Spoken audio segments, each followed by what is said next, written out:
So since I got a new Zippo, I figured I would do a video on how I like to prep my Zippos before I start carrying them and using them. Um, Generally, most people will buy a Zippo and they'll just use it, fill up with lighter fluid straight out of their box and start using it, and it's not the most ideal. And mainly that's because the wick is usually bunched up near the chimney inside the insert, and it doesn't really wick the lighter fluid as well. But well, the first thing is getting the sticker off, and this is always really annoying because no matter how careful you try and peel it off, the sticker usually ends up leaving some residue on the Zippo. And this time it's not too bad, but definitely there's some sticky residue from there, and the best way I find to clean it is just get some lighter fluid onto the Zippo. And for those of you who don't know, lighter fluid is basically naphtha, which is sold as a solvent. You could buy naphtha at hardware stores, and actually I like to use it for Zippo fluid because that's basically what Zippo lighter fluid is. It's just naphtha. How refined it is another story, but I find that I go to a hardware store and buy a quart of naphtha for around $8, and the cheapest you could really find a 12-ounce can of Zippo lighter fluid is I think around $5, so it's slightly cheaper. There is actually something else that I bought recently that I still haven't tried yet. It's a giant tub of Coleman camp fuel. This is apparently just naphtha too, except instead of just getting 32 ounces for $7, you get 1 gallon for $7. I haven't tried burning it or anything yet, but it's cheap enough that I might as well just get it and try it out, and if it doesn't work out, it doesn't really work out. So generally when Zippos come from the factory, the wick is at a good height. You don't really want it that high. You don't need it flush with the top of the chimney or anything. But yeah, when you take it out and get a pair of pliers, you can see that as you take out the rayon balls or cotton balls from inside the insert, that you won't really see any wick. And that's because it's all the wick is all like right here, it's all bunched up down against the side inside the insert. So what you want to do is you want to take out all the rayon balls first, and then pull the wick out. The wick should be 4 inches, I believe, in this case. Sorry about that, the camera died. Anyway, so before I accidentally pulled off I pulled out the entire wick, and I guess this is a good chance for me to show you guys how to actually re-wick a Zippo. Basically what I did was I trimmed off part of it because it was flaring out and it makes it impossible to get it back in. So I just cut off a little bit of it, and you can see there's some copper wire around the wick to keep it rigid, and I like to insert it from the top, and you kind of just try and center it as well good as possible. It helps to have a pair of pliers to hold on to the very end, and then just force it back into the hole. There we go. And once it pops in, you go in from the bottom of the insert and pull it until the wick is at a level that you want. It helps to pull a little under, so that way after all the cotton balls are back in, you can pull it back up to the height you want. Just be careful you don't pull it out again. And at this point, I would just take some of the smaller pieces of rayon balls and just start stuffing it into the lighter. And then what you want to do, you want to intertwine the wick so that it goes around in like a curvy shape throughout the insert, and that way these rayon balls are what holds the lighter fluid in the insert.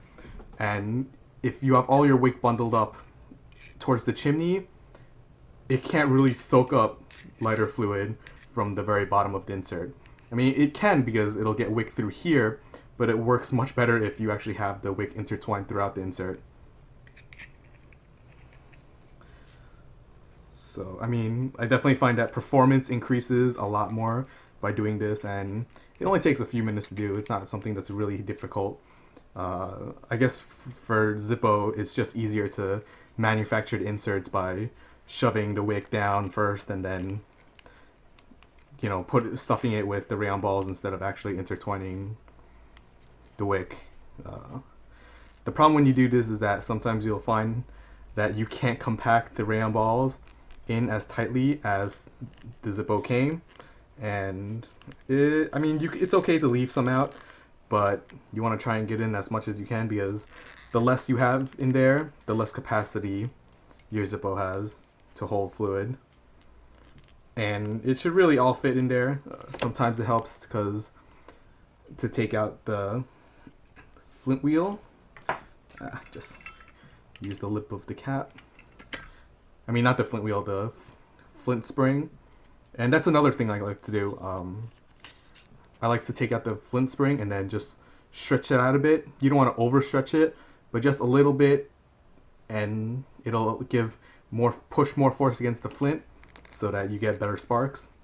When you have a new flint in there, it's not that big of an issue. But once the flint starts to wear down, that's when it becomes a problem, where that spring won't really push the flint up as well, and you'll find that sometimes your lighter won't light every time. Anyway, I mean, as you stuff it back into the case, eventually the rayon will just compress by itself. And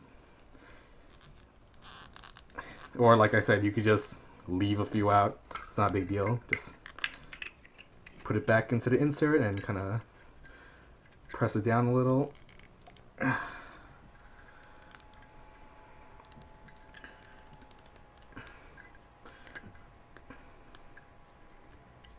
Fortunately, I put it in the wrong way.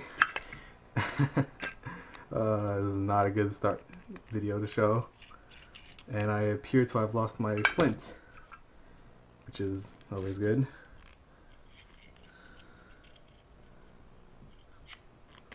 Oh, there it is.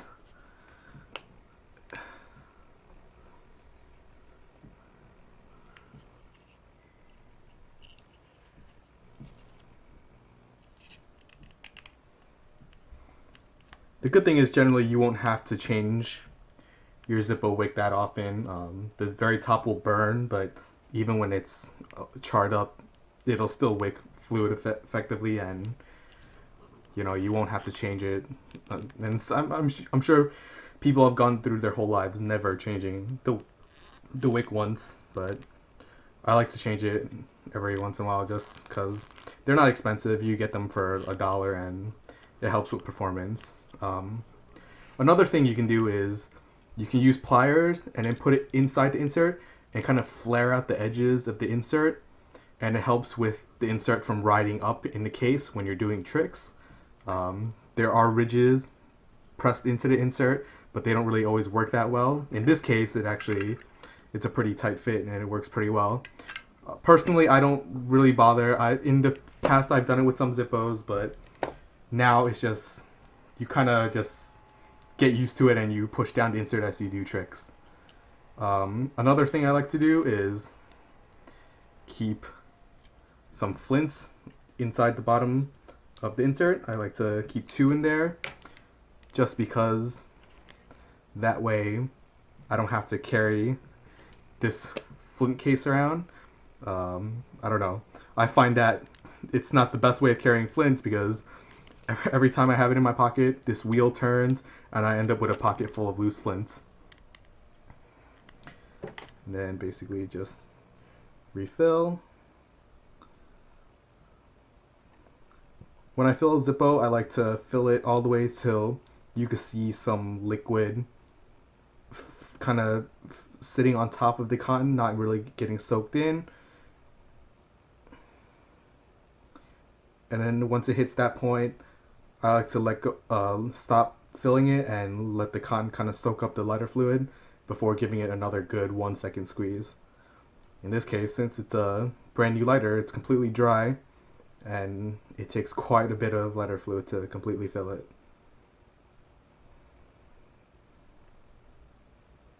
Oh.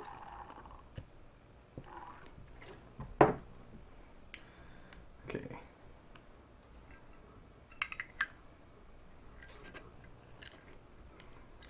When you first fill the lighter, you want to don't try and light it yet because you'll end up burning the wick since it takes some time for the lighter fluid to get soaked up.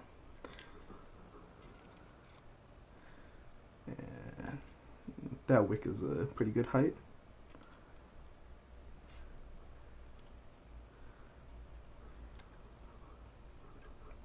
And every time I fill a lighter, I basically like to light it, let it burn off any excess fuel for, I guess, usually I like to leave it for 20-30 seconds.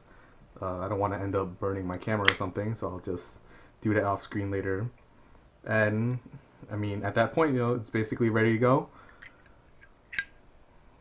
One thing you want to keep in mind is you want your wick to be as centered as possible, because if you have it off to one side, it has the tendency to burn. You also don't want to mess with it too much. Like right now, it's already flared out, and those very flared edges will end up burning, and it will reduce the life of your wick, but it's not really that big of a deal because you could just replace it. And yeah, that's about it. So this lighter is basically ready for carriage and for Zippo tricks. Thanks for watching, guys.